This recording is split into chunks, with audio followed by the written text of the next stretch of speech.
आज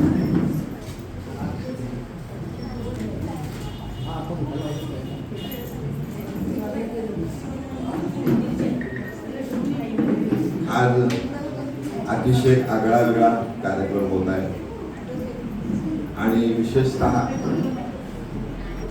लियाकत शेख हे एक असं अष्टपूर्वी व्यक्तिमत्व आहे की ज्यांच्या घरामध्ये पूर्वीपासूनच त्यांच्या बहिणी असतील, आई वडील असतील, विशेषतः श्लोक, संस्कृत पठण या किंवा गाणी असतील, या सगळ्याचा विशेष वारसा आहे.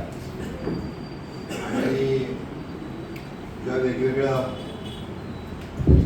वाचन करतो तेव्हा माझ्या लक्षात आलं त्यातलं एक नाव फक्त मी सांगितलं, त्याच्यावर बोलणार नाही, मुद्दाम आपण ऐका. अभिद हसन म्हणून एक नाव आहे की ज्यांची आई स्वातंत्र्य लढ्यामध्ये होती, वडील स्वातंत्र्य लढ्यात होते आणि जय हिंद ही घोषणा त्यांनी हुकूम काढली की आझाद हिंद सेनेची घोषणा आहे.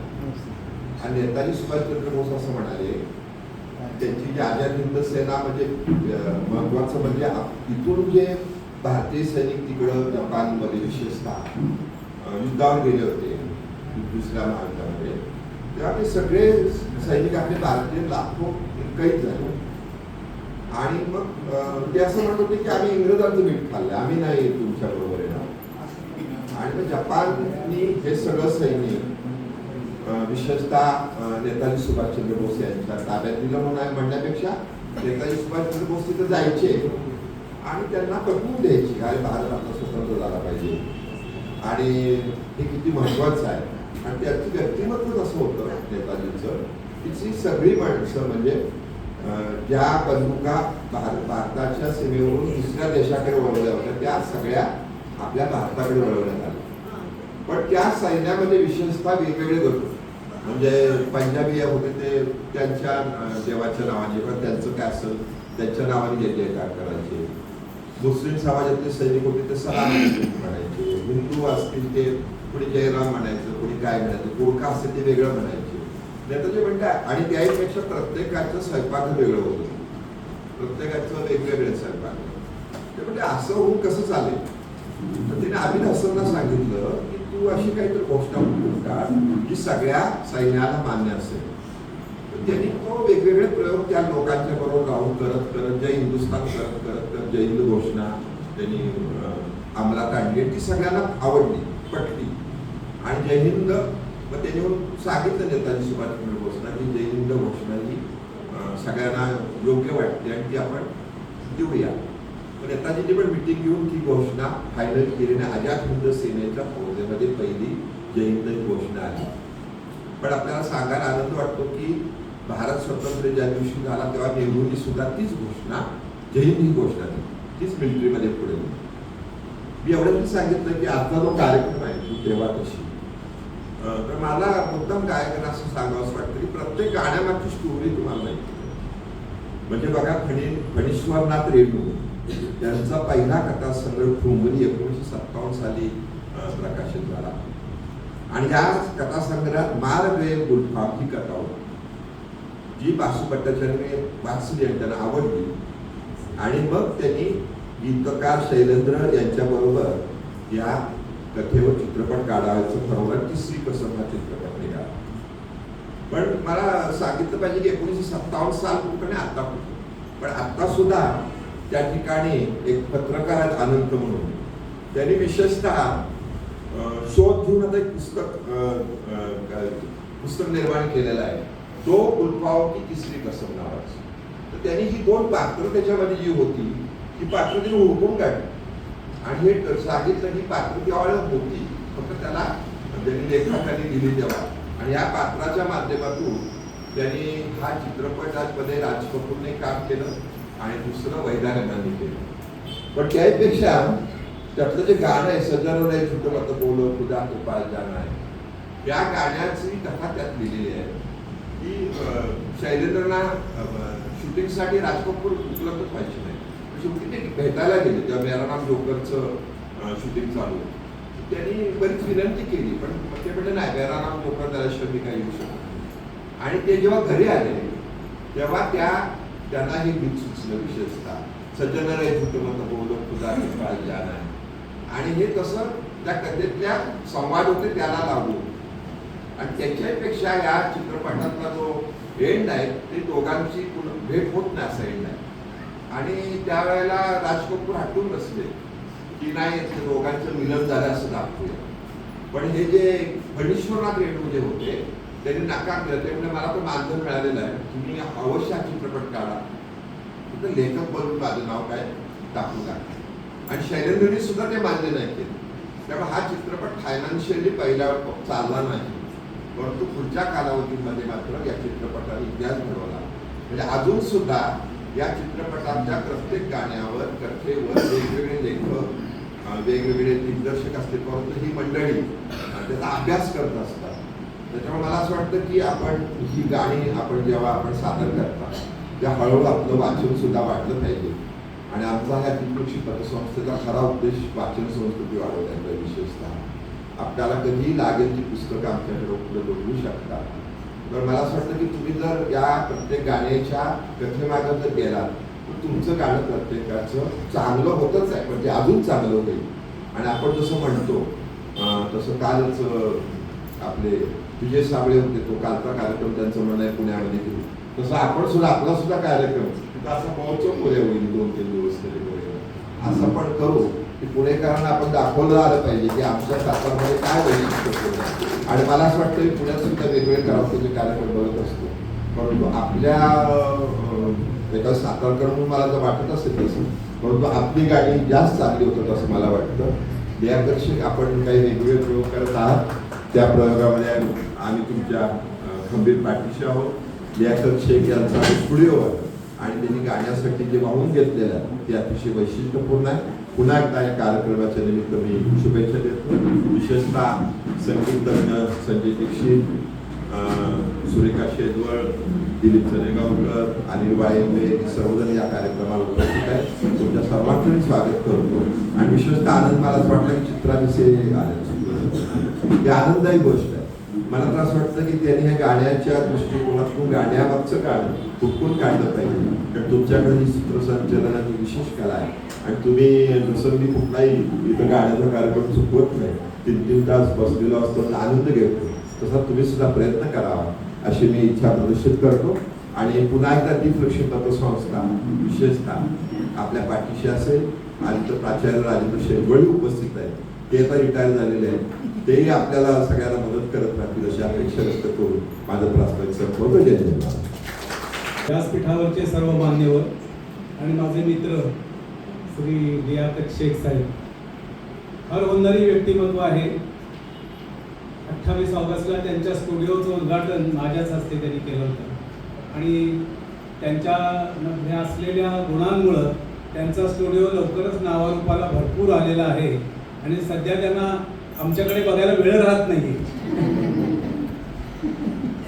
परंतु त्याच्यामध्ये आनंद आहे की त्यांना फारच आवडतं जे काम आहे त्याच्यामध्ये त्यांचं मन रमलेलं आहे.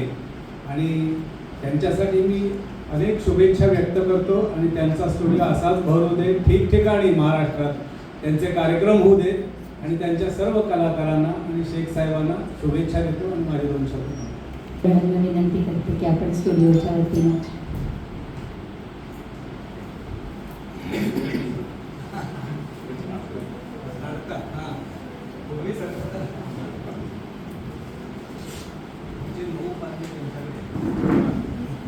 नमस्कार.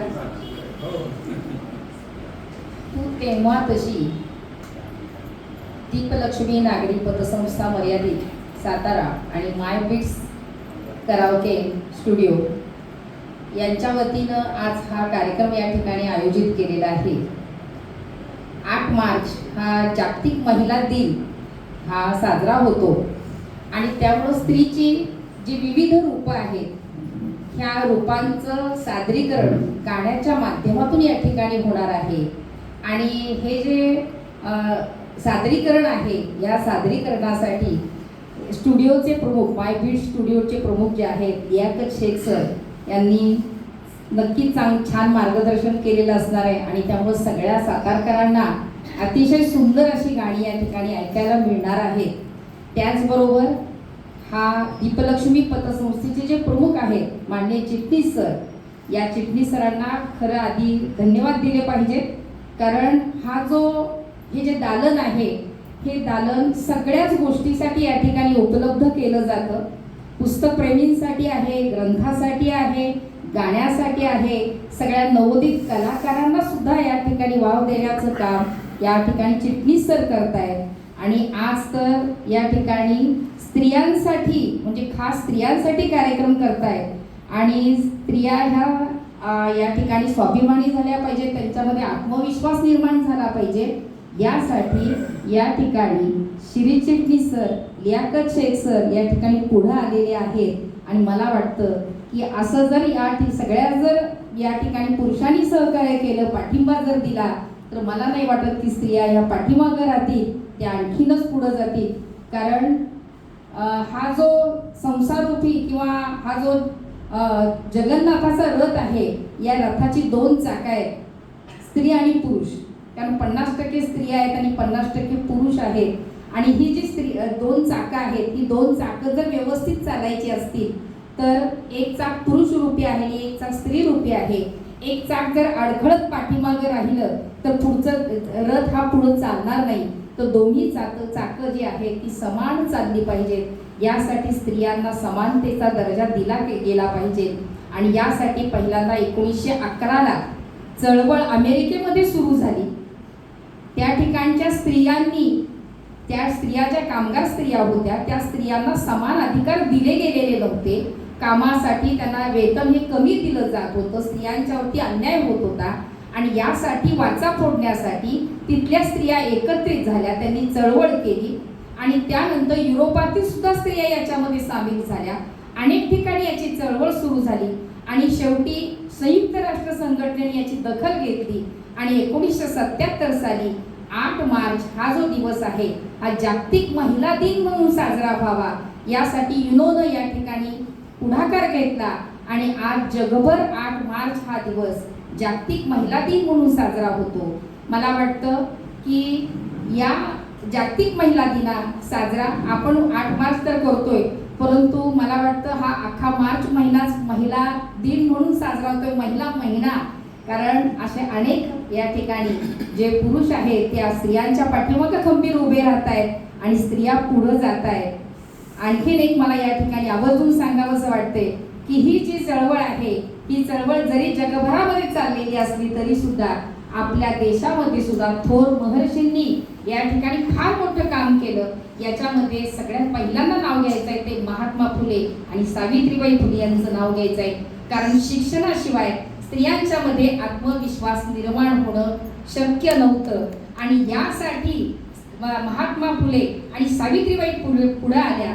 महात्मा फुलेंनी मुलींसाठी पहिली शाळा काढली आणि सावित्रीबाई फुले ह्या पहिल्या स्त्री आद्य शिक्षिका आपण त्यांना म्हणतो, ज्यांनी माती शेण सोसलं आणि त्यांनी आपल्याला सक्षम बनवलं. आज त्यांच्या कार्यामुळेच आज मला वाटतं मी इथं उभी आहे आणि तुम्ही माझ्या पुढे आहात. हे जर माणसं ही पुरुष नसते किंवा हे थोर महर्षी नसते तर मला वाटतं आपण या ठिकाणी नक्कीच नसतो. आणखीन एक महर्षी कर्व्यांचं नाव घ्यायचं आहे.